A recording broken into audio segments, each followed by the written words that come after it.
Hey everybody, welcome to Bowling Lefty. My name is Jeff, and welcome to my channel. Please like and subscribe if you do come across this, because I do need some subscribers so people can start seeing some of my videos. Tonight, what I want to talk about is tournament bowling. Tournament bowling is probably one of the best times of the year for a lot of people, something as a bowler you look forward to.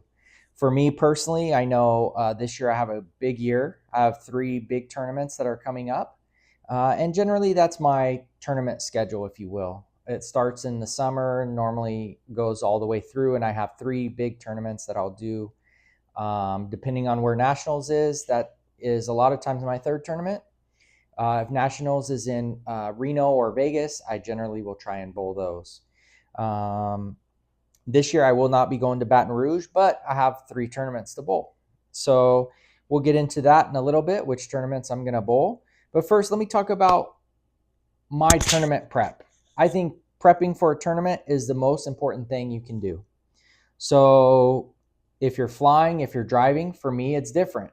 If I'm flying, I'm going to limit the amount of balls I take, and we'll get into that in a second. But when it comes to tournament prep, what I'm going to do is I'm going to prepare the surface on all my equipment, different grit levels, what I think they're going to do. And then I got to make a decision on which bowling balls I'm going to actually bring. Because obviously, if you're flying, you don't take a ton, or else it's going to cost you a ton to just get them over there. So if you're driving, maybe you throw a little bit more in the bag, in your vehicle or whatever. But for me, I never take more than 6. 6 is my limit. And generally, what I find over the years is that 1 starts working, and I'm able to use 1 to 2 every year at every tournament. So for me, 6 is plenty of bowling balls to take max. All right. Of those 6 bowling balls, what I am going to do is I'm going to pick a spare, obviously my spare ball.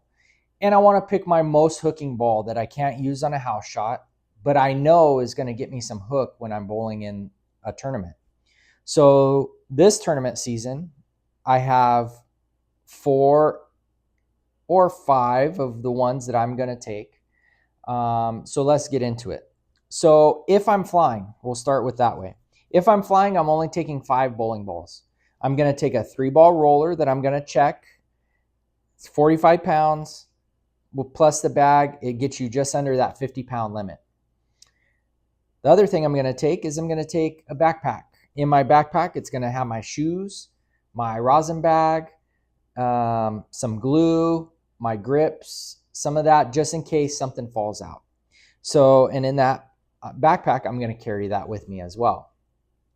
So the bag that I carry a 2-ball tote with me on the plane. And in that tote is going to be my spare ball and a benchmark ball. So let's get into what I'm going to put in my backpack on top of it. Interchangeable thumbs, okay? These are gold, okay? I have them all set for different conditions, different weather. If my thumb swells, if it shrinks, this has a thumb for all those conditions. And I'm going to carry those in my backpack that I take with me.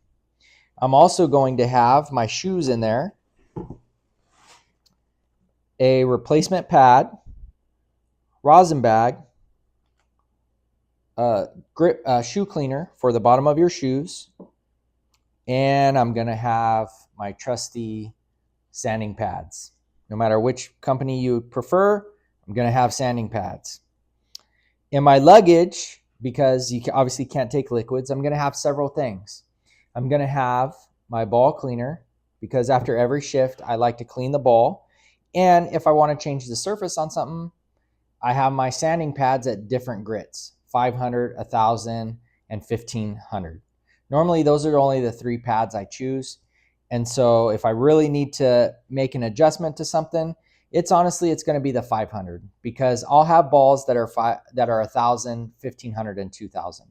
So if one of those balls isn't working and I feel like I need to take the grit down even more, then I want to make sure and have that 500 sanding pad to be able to adjust one of the surfaces of this ball by hand. Obviously, I won't have a spinner with me, and I don't like paying to have somebody else do my stuff. So I'll also throw this box, which is my go-to box, and it'll have a grip remover just in case. and extra finger inserts. And if you have finger inserts, you got to have glue. I use Gorilla Glue, the super glue one, works great. I'm going to have my tape for my bowling ball, because you always, no matter where you bowl, if it's 4 hours away from you or 2 days away from you, you're going to have to change the tape in your ball because it's going to feel a little different. 2 other things I carry with me are Advil. So if you bowl a later shift and then you have to be out early, for me, my hand swells. So to prevent the swelling, at least control it to where it's usable, I'll take an Advil, and it helps me reduce the swelling, which is not much, but for me, the feel in the thumb is so important. And if my thumb swells and I'm sticking, I'm not going to get out of the ball correctly. The other thing I carry is rip stopper. I don't know if any of you guys have seen this, but this has saved me I don't know how many times. So when I'm preparing for a tournament before I go, obviously, like I told you in last week's video, I only bowl 3 games a week in-house. So a couple months prior to going to tournaments, what I'll do is I'll add a day of practice where I'm doing 6 games, 7 games, just to get my legs in shape, just to do some, just besides doing legs, making sure that you have that good foundation when you're going to slide, because you are, for in my example, some of the tournaments I bowl are 3 days, 5 games a day. So if you're only bowling 3 games a week, you're going to be hurting. So for me, I try and get in that shape. I do a lot of treadmill exercises with elevation just to prepare my legs. But then I also do a bunch of other stuff just in general to stay at a healthy weight and feel healthy. So for me, that's part of the tournament prep. Well, what happens is that I'm not able to go to the bowling alley and bowl for 3-4 straight days, each 5 games a day. It just doesn't work out.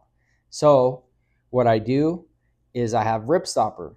Now, Rip Stopper is, I found it because it's a product that gymnasts use to prevent blisters from opening up. So for me, it feels like a lot like a Vaseline, but it's a thicker, has a bit more context to it, or more texture to it. So with the Rip Stopper, what I'll do is I'll bowl 5 games and then immediately go back to my hotel room, or when I get home, I'll immediately obviously wash my hands before I even leave the bowling alley. But what I'll do is I'll apply that Rip Stopper to the area of my thumb where I'm most likely to develop blisters. And knock on wood, I've yet to have a blister since using Rip Stopper. So that's a good thing. So that's part of my tournament prep that I do, ball prep, and then also self prep, so that by the time when you get to the bowling alley, you're kind of familiar with things that are going on. Some other things that I'll do for tournament prep is I will try and look at the lane pattern. For the tournaments I bowl, they always come out with the lane pattern, and I generally picture it. I try and picture it. I try and picture how my ball is going to roll, and then base that on how I'm going to adjust my equipment. Now for nationals, yes, they no longer post the lane pattern, but from bowling it in 2019 to bowling it last year in 2024, the pattern was very similar. I didn't really see too much of a difference, maybe a couple board movement here and there to start, but that was it. So if you bowled it before, just make those slight adjustments. They generally do not make huge adjustments year after year. They make gradual adjustments every year. You can go back and look for the last several years that they've had it, and there hasn't really been too many significant adjustments from year to year. Now from 2019 to 2024, that might be a bigger gap where the changes might have been more drastic, but for me, I felt they were very similar. So the other thing you can do for nationals, because I know a lot of people, hopefully, who are watching this are going to nationals in Baton Rouge, is watch the videos that USBC puts out. They'll put out videos of honor scores. Okay, watch how a person is throwing the ball. Watch what their ball is doing. Obviously, if you bowl a lot different than them, that's one thing. You have to take that with a grain of salt. If you're looking at somebody who has 500 rev rate and you barely put any hook on it at all. You're going to need to take that into consideration. But if you see a regular person, like there's already been a couple of videos out showing just kind of an average bowler having a good series. Well, you can look at that and see how his ball, I think that was on the Bowler's Journal pattern though. So, but I'll get to that in a second, but I do believe they're pretty similar. But you can look at that and see how you might give you an idea of how you might play the lane. If you go to a tournament where they do give you the printout, the two things I look for are the length and the volume. Those are the main two things that I look at. And I just adjust from that point. You can also Google or type in the pattern that you're bowling on. There's all kinds of videos on how to play it, what the graph looks like. And you can also look at tournaments that have probably been bowled on that pattern. So that is a helpful key as well. The other thing about tournaments, that just make sure you have all your equipment, make sure you're ready to go, make sure your equipment's in good standing order. Flying, you at least know for a fact if you take that 2-ball carry, you're going to get both your balls with you. And then if this doesn't make it, you still have your tournament that you can participate in without having to get to new equipment, new thumbs, all that stuff. All right, so let's talk about the different types of tournaments that I bowl and have bowled in the past. So I talked about nationals. I bowled nationals for the first time in 2019, and then I bowled it this last year in 2020-24. I've had great success. I've averaged over 200 every year. I think my average for between the 2 years has been 205. So I've shot almost everything's been a 6 except for I had 2 series. I had team last year was 565, and then singles in 2019 was 588. So I was a little low, but I almost shot a 700 in doubles. So this last year, I did have the front 9, which was cool. The front 9 and then lost the 300 in the 10th frame. And that was in doubles. So for me, the biggest thing at nationals is don't be afraid to move.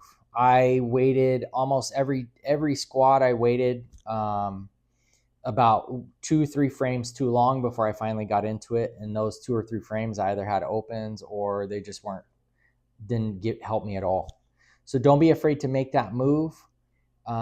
Make different moves. Try and get as close as you can, and then make those slight moves once you get started until you get lined in. So tournaments I bowl besides nationals, and I'm not going this year. Generally, every year I bowl 2 to 3 tournaments. They're all start in either May and end in August. So for me, the first tournament I'm going to be bowling this year is in the first week in June. It's called the United States Police and Fire Championships. It's open to all law enforcement, fire, and EMTs. So that being said, it's a local tournament. It's in San Diego this year. We get people from New York, from all over the United States that come and bowl this tournament. You get regional players, people who have their PBA cards who are regional players. You get some who are kind of your average bowler, 170 to 180. They have different ranges, including age, different stuff like that. That is good. So it makes it fair across the board. It's a scratch tournament. There is no handicap. And in this tournament, you only win medals. It's 5 games a day, singles, doubles, and team. And at the end of the tournament, they do all events, stepladder final. So fortunately, I've been able to make that stepladder final the last couple years. This last year, I didn't make it due to I was on vacation and missed the flight, and was only able to bowl the team event this year. So that being said, so that's my first tournament that's coming up in June. So that tournament, I will take 6 bowling balls. I'll take probably these 5, and then a different symmetrical ball. Most likely the track stealth mode will be the one that I take with me, because it seems like it's going to be more of a true symmetrical. This seems to be rolling more like a asymmetrical or a big ball. Even though it starts rolling like a symmetrical, but once it gets down lane, it hooks like an asymmetrical. So that back end. So I'll take these five plus one more to that tournament in San Diego. My second tournament that I'll be bowling in is, and it happens once every 2 or 3 years. I forget. Due to COVID, everything got thrown off. So I've been bowling, going back to the United States games. I've been bowling those since I believe it was 2010 or 2011. I started bowling, and I've done well. I've won it several times. Made it to the step ladder almost probably 80% of the time. And so I do well at that tournament. And I just enjoy the competition of tournaments. That's the main reason why I look forward to bowling tournaments, and I have them on my calendar every year. So this year, what they also have is they have the World Police and Fire Games. So what happens is that they pick a spot anywhere in the world, and you go and participate. Same format, 5 games, team, doubles, singles, and you participate for not only for your police or fire department, but also for your country, which is it's awesome to do. Again, there is no money. It's more of they do medals. For me, with my police department that I belong to, we have a athletic club that you pay dues to every pretty much pay period. And so what happens is that if you participate in these sports, they pretty much reimburse you for a lot of your travel. So 2 years ago was in Winnipeg, Canada, in Mitch Hoope's home bowling alley. As a matter of fact, his mom was one of our scorekeepers, just super nice lady. And so we went to Winnipeg. My whole family was able to go, and pretty much the only thing I had to pay for was the airfare for my wife and 2 kids. So that was very beneficial. That's one of the benefits to belonging to a large police department, and benefit to having an athletic club like we do.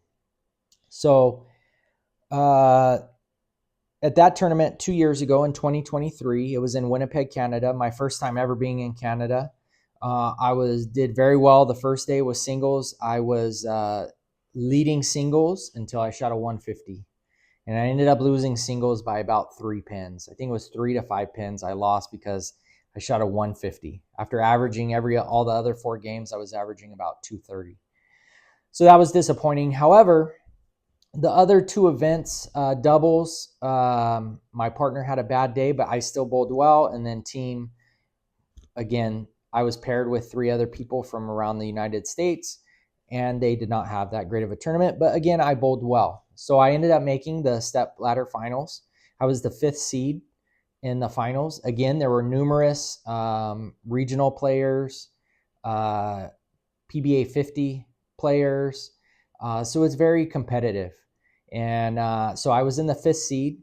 And if you guys know anything about tournament bowling, one of the most difficult things, and they talk about it a lot on TV, is winning in a stepladder final format or a TV format.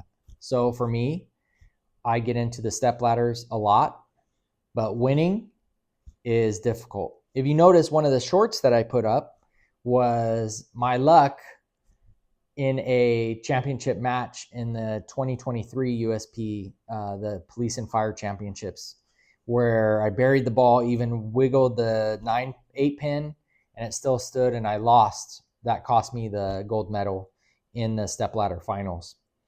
So needless to say, my experience in the stepladder finals, I'm not above 500, I would say. I have done some stupid stuff during my stepladder finals, but at the World Police and Fire Games, I did well. I won 2 of my matches, and I ended up in 3rd place, which was fine. Actually, I won 1 of the matches. And I bowled good. The second match is just, I bowled somebody who just bowled better. That was it. It was nothing I did wrong. I made all my spares. It was a clean game. Just didn't win. Didn't strike enough, which happens. And unfortunately, like for the normal person who might bowl a tournament or 2 a year, that happens a lot. Like it's hard to just go and bowl these tournaments in these type of conditions a couple times a year and then expect to win right away.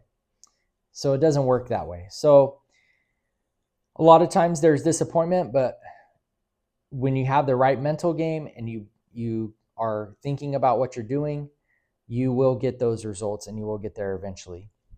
So I have been successful the last couple years with at least winning a match. The World Police and Fire Games, there were a few guys that they got on a streak in doubles and team, and they bowled better than I did the last couple days. But I still bowled good enough to get that 5 spot. So you make the best of it and go as far as you can. That's the mentality you have to have. So after the World Police and Fire Games this year they're in Birmingham, Alabama. So I'll be going to Birmingham, Alabama in the last week in July.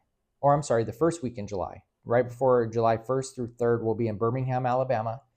Bowlers, you get bowlers from all over. You get them from Malaysia, a big contingent from Malaysia come. You get Mexico, Canada. You'll have Germany there. A lot of other countries. I forget how many countries they say, because there's multiple events that people can participate in. All the Olympic events that you can think of, plus some more. So you do get people from all over the world. But we end up getting about, I believe the last one was about 150 participants who bowl in the World Games. In the United States Police and Fire Championships, we get about 50, I would say. It's a smaller tournament, but it's competitive. So we're trying to make it a bigger tournament. The organizers are trying to make it bigger. It's just the big turnoff, I think, on that one is that there's no side bets, there's no brackets, there's no side pots, and I'll get to those in a minute. You can't drink anything. It's very for sport only. And it is a little bit pricey to enter. It's about $200 to enter. So for not winning anything but a medal, and you might not even get a medal, it's expensive for a lot of people. But for me, it's about the competition. That's what I love. I don't go into any tournament, especially, obviously if I'm going to bowl a PBA tournament or a TAT tournament, which I'll get into in a little bit, then yes, I want to participate the best and I'm there to win.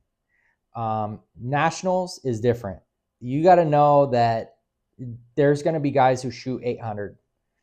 Me personally, I've shot 800 in my entire life, and that was 15 years ago. So the odds of me shooting one on a sport pattern, not bowling on sport pattern a lot, is very slim. So you go in. My goal is to do well enough in brackets to get money that way, and then to get whatever my trip costs. That's what I want. I just want my trip paid back.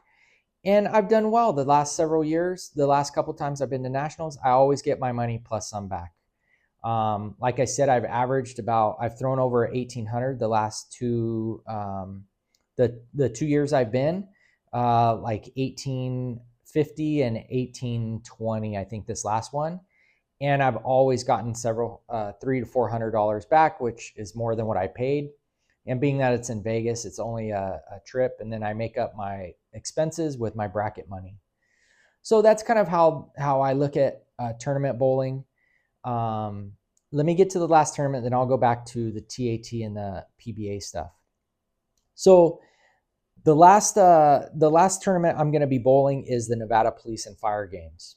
Okay, those are open to more people. They're open to military. They're open to spouses, dispatchers. I'm sorry, not military. That one's not military, but it's right before the high roller military tournament. So a lot of the guys in the military or who have served in the military, they'll participate in that directly after our tournament.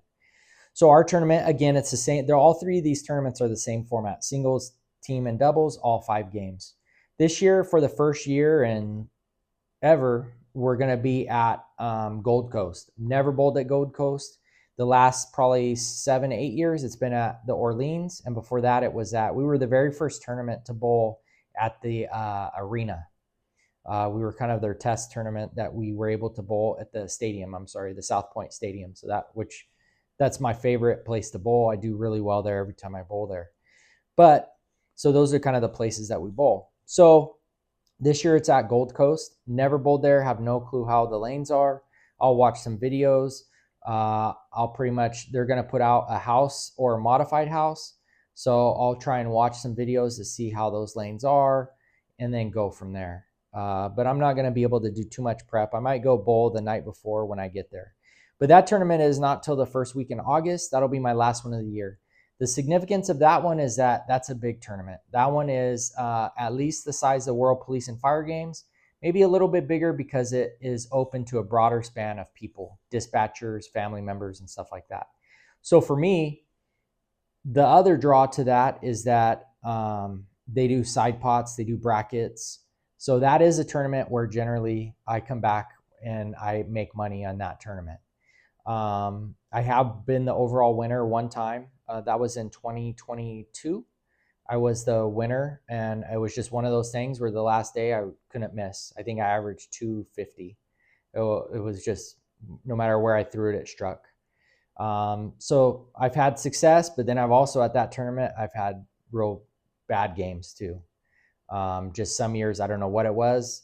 If you've ever bowled at the Orleans, I don't know what it is, but it's one of the few bowling alleys where I've noticed that such a distinct difference from one end of the house to the other. Don't know what it is. The carry is just completely night and day different. So anyways, I don't want to make this video too long, but that's kind of my tournament season for this year. I hope if you are bowling tournaments this year, you get excited about it and you're ready to go, and this will help you prepare for that. Last thing I want to talk about is my previous tournament experience, and then I'll be done with this. So I'm going to do a video about my bowling experience in general, but I thought since tournament's starting, World Series of Bowling is going on, I'm super hyped about all the tournaments and all the bowling that's going to be on TV this next couple weeks. So I wanted to put out a good video based on tournament bowling. For me, if there's so many different tournaments out there, my first tournaments that I bowled were ABT tournaments. I started when they had the Classic division and Masters division, which Classic was handicap, and I believe Masters, you had to average over a certain to be in that. And I'm not sure, I think it was handicap, I'm not sure. This was back early 2000s. So I did that for a few years, and then I decided that I was going to try the TAT. Back then, the TAT was pretty much, they did have different divisions, but it was all scratch. And the format is still somewhat similar, but it's changed a little bit. I had a little bit of success in some of the side pots or side games they would do. But again, it was at a time when you had the high roller was still around and was still a pretty significant tournament, but TAT was kind of coming in and high roller was transitioning more to some different events. So for me, when I was bowling the TAT, it was one of those things where you had professional amateurs, and I'm sure we've all heard of them. As a matter of fact, some of the people who are on TV today, those were guys who were bowling in those high dollar tournaments back then, because you can make 25, 50, I don't remember how much the first prize was for a lot of these, but you would have guys that's all they would do is they would keep their amateur status because they could just bowl these amateur tournaments and make a ton of money. So for me, that kind of became a little discouraging. And so I bowled the TAT a few years. And then in 2011, I felt at that time, my idea was to get my PBA card and bowl the local regionals. For me, it was a big deal because I worked very hard to where I was at that point in my bowling career. And I knew, and I'll get into this when I talk about my history, but I knew I could compete with people.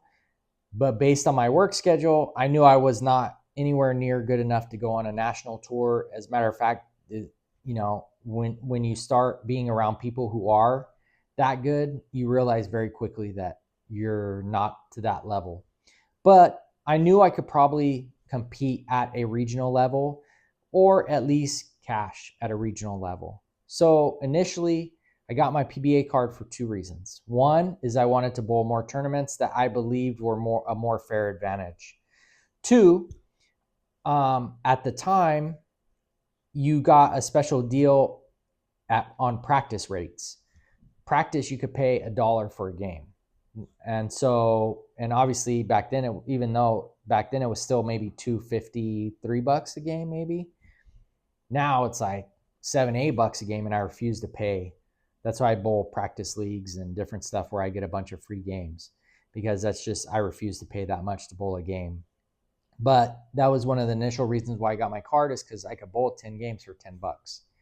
And so I was able to get more practice in back then. Now, I never bowled a regional tournament. I never had time. I felt it was a disservice to myself and to the professionals who go out there and who are actually putting in the time to bowl, even regionals. Regionals, the way I look at it, is the minor leagues of bowling. And those guys are still putting the work in. They're able to, craft their status on the regional tour with hopes, a lot of those guys with hopes of making it to the national tour. For me, it was just to go bowl an occasional tournament and get that competitive edge that I wanted.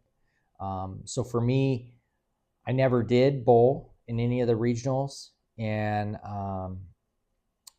I let my status as a PBA card member lapse. Now I could go back and I could get it without any problems.